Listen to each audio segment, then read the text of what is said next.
ক্ষমতার পালাবদল হয়, কিন্তু রাজনৈতিক সংস্কৃতি কি সত্যিই বদলায়? তেলিয়ামুড়ার উত্তর ব্রহ্মছড়ায় রাস্তা নির্মাণকে ঘিরে ইট চুরির অভিযোগ সামনে আসতে এমন প্রশ্নই ঘুরপাক খাচ্ছে জনমনে। অভিযোগের কেন্দ্রবিন্দুতে সিপিআইএম এর এক প্রাক্তন গ্রাম পঞ্চায়েত সদস্য। ঘটনাটি তেলিয়ামুড়া ব্লকের উত্তর ব্রহ্মছড়া 1 নম্বর ওয়ার্ডে। কৃষিপ্রধান এই অঞ্চলের বাসিন্দাদের দীর্ঘদিন দাবি ছিল একটি পাকা রাস্তা।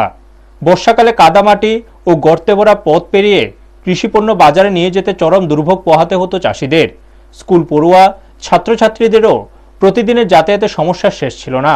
স্থানীয়দের দাবি, বাম আমলে বহুবার আবেদন জানানো হলেও রাস্তা নির্মাণের কাজ বাস্তবায়িত হয়নি।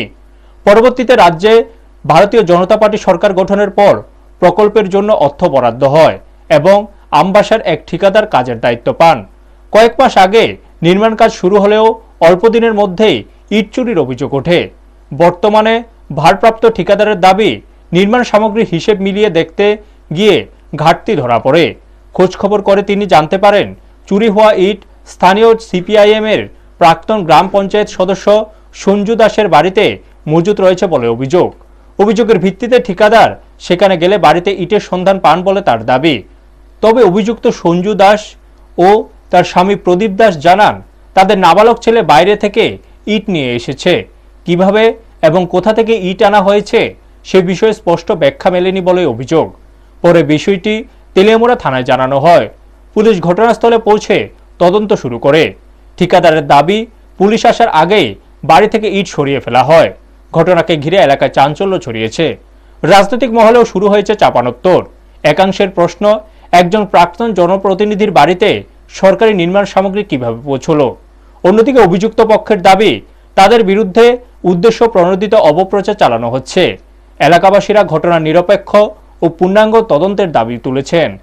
ব্যুরো রিপোর্ট, নিউজ তৎকাল 24। নাম কি আপনার? আমার নাম নাই, কিছু নাই। হ্যাঁ, তো ইট চুরি করছেন কি লাগা? না, আমরা ইট চুরি করছি না। হ্যাঁ, না, আমরা ইট চুরি করছি ইট কার তুলে ইট তুলে এটা আপনারই? কোন বাটা থেকে আনছেন? আমরা তো প্রত্যেক কত অনেক কোন বাটা থেকে আনছেন? আমি ঘর তুলি সময় অনেক কানে বাটা থেকে আনছি। আপনার রাস্তার ইটটা আপনার? না, এটা রাস্তার ইটা না, আমার ঘরে। হ্যাঁ, তা আপনি গরমে যে ইট পাওয়া গেছে, ইট আমারই গরমে যে ইট পাওয়া গেছে আপনারই? হ্যাঁ। বিবিআই বাট্টাটা কোন কোন আছে? বিবিআই বাট্টা কোন না, আমি যে আইনা দিছি, আমি বিবিআই বাট্টা জাম করে। তো বিবিআই বাট্টা ইট তো আপনি গরমে আমি তো আনছি কয়েকটা, কইছি না কয়েক জামটা ফাড়াই দিছি। কি এর কয়েকটা আনছেন? এনে কয়েকটা ইট ছিল, 250-300 মতো ইট ছিল, আপনার কয়েকটা ইট ছিল। মোচরা অধীনে 1 নম্বর ওয়ার্ড, এখানে পিডব্লিউডি ডিপার্টমেন্টের অধীনে একটা রোড কনস্ট্রাকশনের কাজ হচ্ছিল।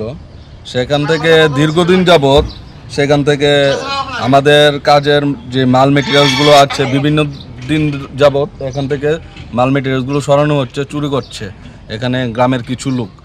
তো আজকে আমরা তার পরিপ্রেক্ষিতে আমরা এই গ্রামের প্রধান মেম্বারের সাথে আমরা কথা বলি। কথা বলার পর আমরা গ্রামের কয়েকজনের সাথে কথা বলার পর ওইখান থেকে আমরা জানতে পারি যে প্রদীপ দাস নামক একজন ব্যক্তি আছে, তার বাড়িতে আমাদের ইটগুলা নিয়ে রেখেছে। তো আমরা তৎসঙ্গে তার বাড়িতে যাই। যাওয়ার পর ওইখানে আমরা ইটগুলো দেখতে পাই এবং তাদেরকে জিজ্ঞাসা করি, তারা স্বীকার করে। তারপর তাদেরকে বলি যে আমাদের ইটগুলা যেখান থেকে নিয়েছে ওইখানে রেখে দেওয়ার জন্য, কিন্তু তারা ওই ইটগুলো আমাদেরকে দিচ্ছিল না। তার জন্য আমরা প্রশাসনের কাছে দ্বারস্থ হই এবং আজকে প্রশাসন এসেছে এবং যদি প্রশাসন তাদেরকে বলে গেছে যে আমাদের ইটগুলা যাতে দিয়ে দেয়, তারা যদি ইটগুলা না দেয় তাদের বিরুদ্ধে আমরা এফআইআর করতে বাধ্য হব। কমপ্লেন আছে যে রাস্তার কাজে ইট আনছিল, ইট চুরি গেছে, এর লেগে খুব শূন্য আছে। আর কার বাড়িতে নিছে বা কি? এটা তো লোকটার নাম হয়েছে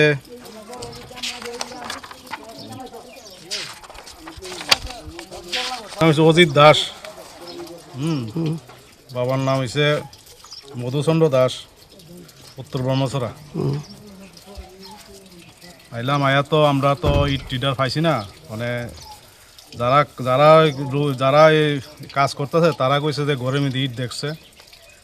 ইট দেখা তারা কইছে পরে তারা তো স্বীকার করছে যে আমরা ইট আনছি কয়েকটা, কিন্তু এখন আয়া দেখছি ঘরে একটা ইটও নাই। তারা জিজ্ঞাসাবাদ করছি, তারা হয়েছে ইট নিয়ে দেলাইছে। তখন আমি কইছি ইট যে সময় দিছেন, যারা আপনারা ইট চুরিছে তারা সামনে রেখে ইটটি দিতেন, তাহলে তো আপনারা কোনো প্রবলেম আছে না, বা অন্য গ্রামের কয়েকজন সাক্ষীর মাধ্যমে যদি ইটটি দিতেন বলে হয় তাহলে তো তারা ইটটা আপনি দিচ্ছেন মনে হইলে তো আপনি তো কেউ দিচ্ছেন না আপনি হঠাৎ রাত্রে না ইট দিয়ে বলছেন এটা তো আর বিশ্বাস করার মতো কথা না আর ইটও দেখলাম যে এই জায়গায় 1000 ইট থাকার কথা 2-250 ইট আছে